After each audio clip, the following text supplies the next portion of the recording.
Un écart entre 0,03% de frais et 0,2% de frais peut te coûter des milliers et des milliers d'euros sur le long terme. Je sais que ça peut paraître anecdotique. Toujours est-il qu'il est très important de choisir quel est le meilleur ETF S&P 500 si tu as une stratégie comme moi DCA sur le long terme. Donc aujourd'hui, on va voir tous les critères que moi j'ai pour sélectionner un ETF S&P 500. Pour rappel, j'ai une stratégie DCA, ETF sur le long terme et le plus gros de mon portefeuille est basé sur le marché américain, donc sur des ETF S&P 500. Et aujourd'hui, je vais passer donc en revue tous les critères que je considère les plus pertinents. Et à la fin de la vidéo, on passera également sur mon post pour voir sur le site Just ETF comment faire cette sélection et voir quels sont les ETF qui apparaissent comme toujours sur la chaîne. Sache que cette vidéo n'est pas un conseil en investissement. Elle a pour but éducatif et informatif uniquement. Elle ne représente que mon avis. Il est très important que tu fasses tes propres recherches avant de commencer à investir. Alors, si on rentre dans le vif du sujet, le premier critère qui est très important, c'est de savoir quelle est la réplication. Alors, j'ai déjà fait cette semaine une vidéo hyper complète sur le thème réplication physique ou réplication synthétique. Donc, je ne vais pas rester trop longtemps dessus. N'hésite pas à aller voir la vidéo si tu ne l'as pas encore vue. Mais en gros, de façon générale, moi, je préfère toujours une réplication physique. Pourquoi? Car l'ETF détient réellement les actions, contrairement à la réplication synthétique où évidemment il y a un risque de contrepartie puisque ce type de réplication utilise un swap avec une banque pour reproduire l'indice, donc forcément risque de contrepartie supplémentaire, ce qui n'est pas le cas avec la réplication physique. Je rajoute une information ici, c'est que moi je ne réside plus en France depuis maintenant plus de 10 ans. Mais beaucoup de gens qui suivent la chaîne, notamment des abonnés ou non abonnés. D'ailleurs, n'hésite pas à t'abonner à la chaîne si ce n'est pas déjà fait. Et si tu veux recevoir plus de conseils sur la stratégie de DCA ETF, je sais qu'il y a beaucoup de gens donc, qui suivent la chaîne et qui sont en France et qui investissent via un PEA. Mais forcément, quand on veut investir sur le marché américain via les ETF, eh bien, on est forcé de passer par une réplication synthétique puisqu'on ne peut pas détenir réellement les actions si on investit via le PEA, bien sûr. Donc évidemment, si tu investis via le PEA, tu devras réadapter ta stratégie ou en tout cas tous les conseils que je vais donner, tout mon avis que je partage ici dans cette vidéo, il va te servir, mais évidemment à réadapter en fonction de ta situation et en fonction de ta situation fiscale. Moi, dans mon cas, je privilégie toujours la réplication physique. C'est vrai que la réplication synthétique, alors certaines personnes diront que ça a des avantages, notamment dans le cadre du PEA. Et bon, c'est vrai que dans le cadre du PEA, on n'a pas toujours le choix. Toujours est-il que c'est toujours très compliqué de savoir ce que l'ETF fait exactement avec notre argent lorsqu'on passe par une réplication synthétique. Et par une réplication physique, au moins c'est très clair, vu qu'on détient réellement les actions. On sait exactement en un seul clic toutes les centaines ou toutes les milliers d'actions qu'on achète en achetant un ETF. Donc dans le cas du S&P 500, on parle de centaines d'actions. C'est environ 500, plus ou moins 500 entreprises. Et d'un point de vue donc transparence, moi je préfère la réplication physique. Pour les frais, en général, moi, je choisis toujours les ETF qui ont, pour le S&P 500, moins de 0,1% de frais. Alors, je précise pour faire le lien entre la réplication et la question des frais, il faut savoir que la réplication synthétique, parfois, elle a des frais plus élevés qui apparaîtront sur les ETF. Et pourtant, c'est vrai que quand on regarde la performance des ETF, eh bien, il se peut que certains ETF à application synthétique aient des frais plus élevés, mais une performance similaire, voire une performance plus intéressante que l'ETF à application physique. Alors, quelle est la raison? L'ETF synthétique peut avoir une meilleure performance grâce à une optimisation fiscale et un meilleur suivi de l'indice. Donc, c'est surtout l'optimisation fiscale dans ce cas-là. C'est vrai que forcément, la question des dividendes, c'est pas la même chose vu qu'on n'achète pas réellement les actions. Par contre, dans le cas d'une réplication physique, même si on passe par un ETF capitalisant, dont je vais reparler un peu plus tard dans la vidéo, eh bien, il y a des ETF qui sont versés, qui sont réinvestis, mais on passe en général par une retenue à la source qui peut être différente selon le pays. Je vais également en reparler un peu plus tard dans la vidéo. Donc globalement, quand j'investis sur sur des ETF S&P 500 à application physique, j'essaie toujours de ne pas dépasser 0,1% de frais. L'avantage du marché américain, les ETF S&P 500, c'est qu'en général, les frais sont bas. Je précise également que si vous n'êtes pas résident fiscal, donc européen, vous pouvez également investir sur des ETF basés aux États-Unis, donc avec la juridiction américaine. Ce n'est pas le cas si vous êtes résident fiscal européen. Donc moi, c'est mon cas vu que j'habite au Portugal. Et d'ailleurs, quand je passe par le site Just ETF, quand on va passer sur mon post un peu plus tard dans la vidéo, les ETF à juridiction américaine n'apparaissent pas. Donc la question ne se pose pas. Mais je sais qu'il y a pas mal d'ETF basés aux États-Unis qui répliquent la performance du S&P 500, qui ont typiquement 0,02, 0,03% de frais annuels. Donc c'est vraiment très très bas.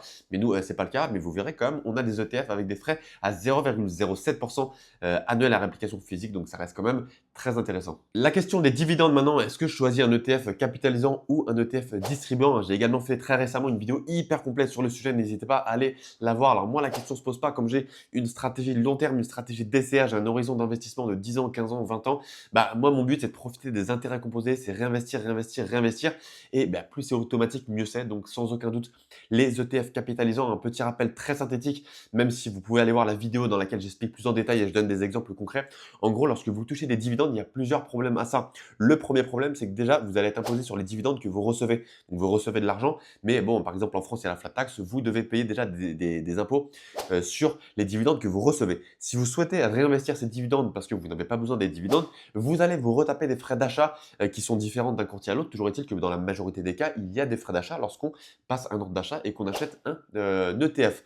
Et le troisième problème que je pourrais mentionner, c'est que lorsque vous touchez un dividende, vous êtes imposé sur 100% de dividendes, alors que lorsque vous, par exemple, vous avez un ETF capitalisant et de temps en temps, vous avez besoin de retirer un petit peu, et bien lorsque vous retirez une somme, je sais pas, 500 euros, 1000 euros, 2000 euros, vous n'êtes pas imposé sur l'ensemble de la somme que vous retirez, mais bien sur seulement la plus-value. Donc, autrement dit, d'un point de vue fiscal, c'est également optimisé. Bref, il y a tout un paquet de raisons qui fait que pour moi, les ETF capitalisants, c'est beaucoup plus intéressant que les ETF distribuants, conjugué au fait également qu'un ETF capitalisant, eh bien vous retirez uniquement quand vous avez besoin d'argent. Et si vous avez besoin d'argent une fois tous les mois, une fois tous les 3 mois, une fois tous les 6 mois, vous pouvez parfaitement retirer à ce rythme-là un ETF capitalisant, alors que l'ETF distribuant, il va quelque part vous obliger, entre guillemets, à toucher de l'argent, par exemple, une fois tous les trimestres, une fois tous les semestres, une fois par an, selon la fréquence de distribution des dividendes de l'ETF. Donc sans aucune hésitation pour moi, ma stratégie DCA, ce sont des ETF capitalisants. Critère suivant, le volume. Alors moi, clairement, je prends les plus gros ETF avec le plus gros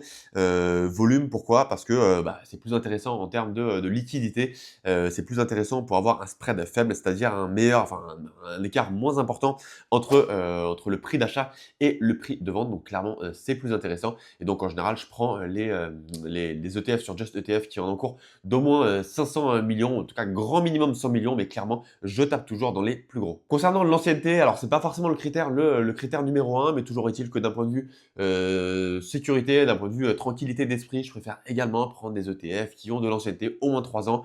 Si on peut avoir au moins 5 ans d'ancienneté, c'est encore mieux. Voilà, c'est pas le premier critère, mais quitte à choisir. Et en plus, il y a des ETF qui sont disponibles sur Just ETF en Europe avec plusieurs années d'ancienneté. Donc, je choisis également plusieurs années d'ancienneté. Et enfin, concernant la domiciliation, alors là, en général, les ETF qui vont se présenter à vous, globalement, ils sont tous intéressants. Si vous avez, en tout cas pour moi, si vous avez sélectionné tous les critères que j'ai mentionnés, mais c'est vrai que j'aime bien choisir ceux qui sont en Irlande. Pourquoi?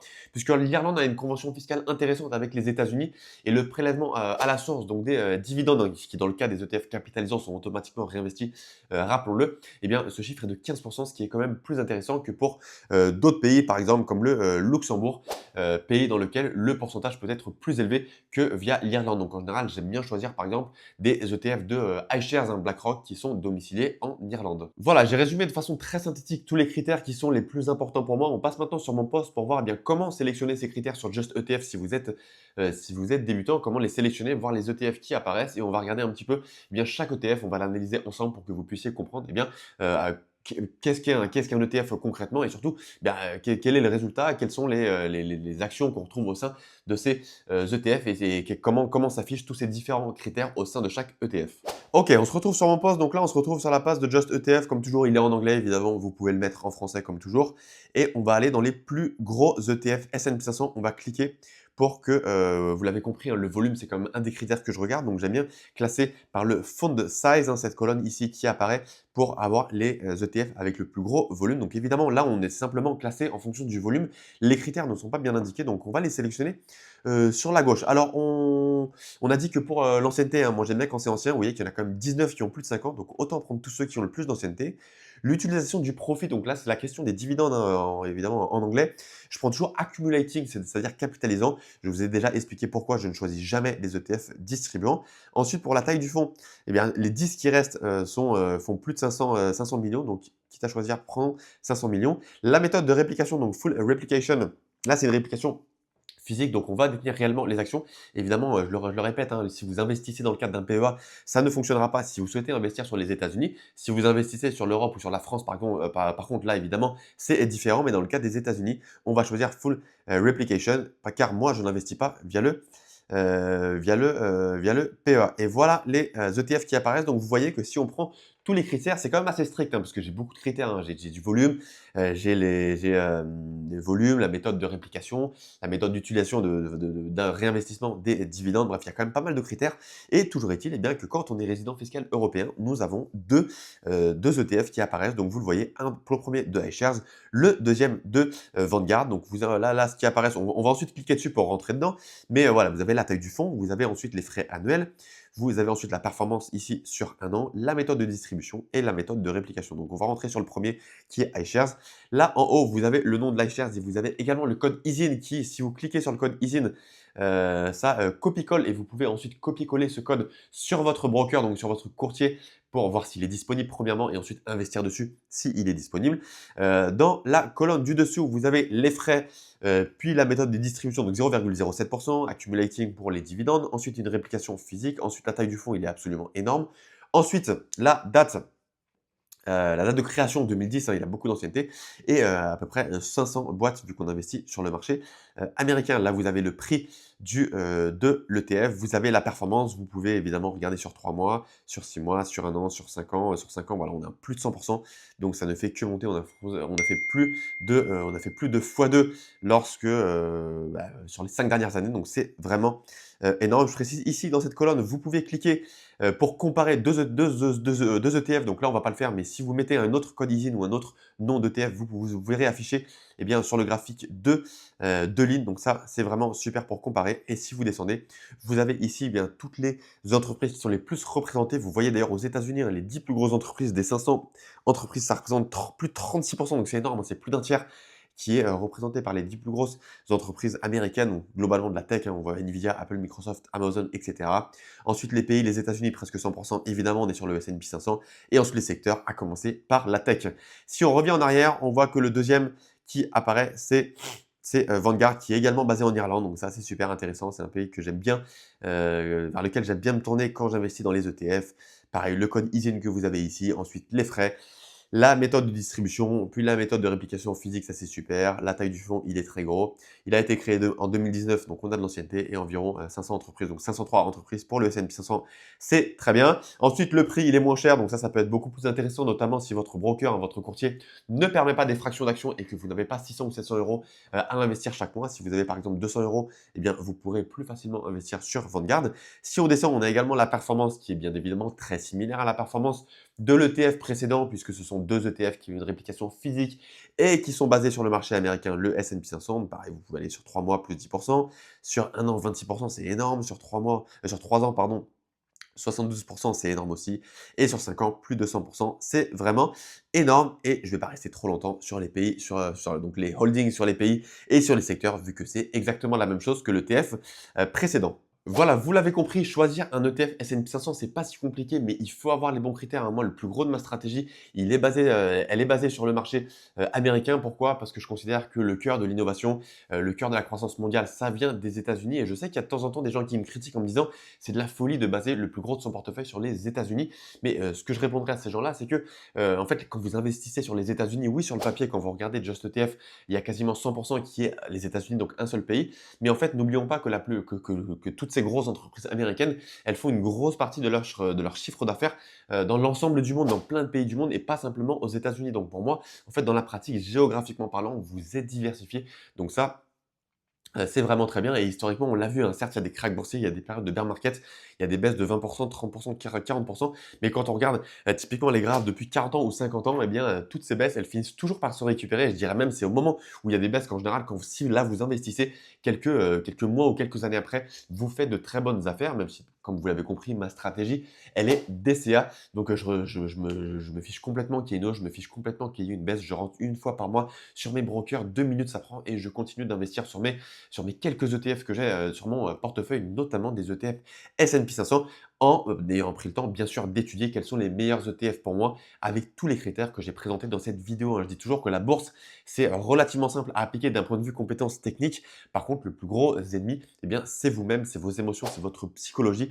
Et donc, très important de se former pour savoir quels sont, premièrement, les critères à suivre et deuxièmement, comment se comporter, notamment lorsqu'il y a des cracks boursiers ou des périodes de bear market, car la plupart des gens, les études le montrent, hein, perdent de l'argent avec la bourse, alors qu'à long terme, les niveaux ne font que monter. Pourquoi? Parce que notre cerveau, il privilégie la survie. Et c'est vrai que quand il y a des chutes, eh bien, on a tendance, d'un point de vue survie, à vouloir retirer, alors que c'est le pire moment pour retirer votre cerveau. Il ne veut pas vous faire gagner de l'argent, il veut vous faire survivre et donc il va vous envoyer des messages, des signaux qui sont complètement contraires eh bien, au comportement à adopter pour réussir à long terme lorsqu'on investit en bourse. Voilà pour cette vidéo. Maintenant, mettez-moi en commentaire quels sont vos critères pour choisir vos ETF. Est-ce que vous investissez sur le S&P 500? Je réponds à tous les commentaires. J'ai également créé récemment un PDF, un ebook hyper synthétique, mais hyper dense en termes d'informations. Les informations les plus importantes, ce sont les 10 erreurs à ne surtout pas faire si vous investissez votre argent dans les ETF, dans la bourse. Hein, c'est des erreurs, c'est des grosses conneries que j'ai faites pendant longtemps. Aujourd'hui, je ne les fais plus, heureusement, parce que j'ai investi de gros montants. Donc, j'espère vraiment que vous n'allez pas les faire. Vous cliquez sur le lien dans la description. Vous laissez simplement votre email. Il est 100% gratuit et je vous l'envoie automatiquement par email. Évidemment, si vous avez aimé la vidéo, on met un pouce bleu, vous la partagez également avec un ami qui a besoin de se mettre aux investissements en bourse. Et je vous dis à très bientôt pour une prochaine vidéo. Ciao!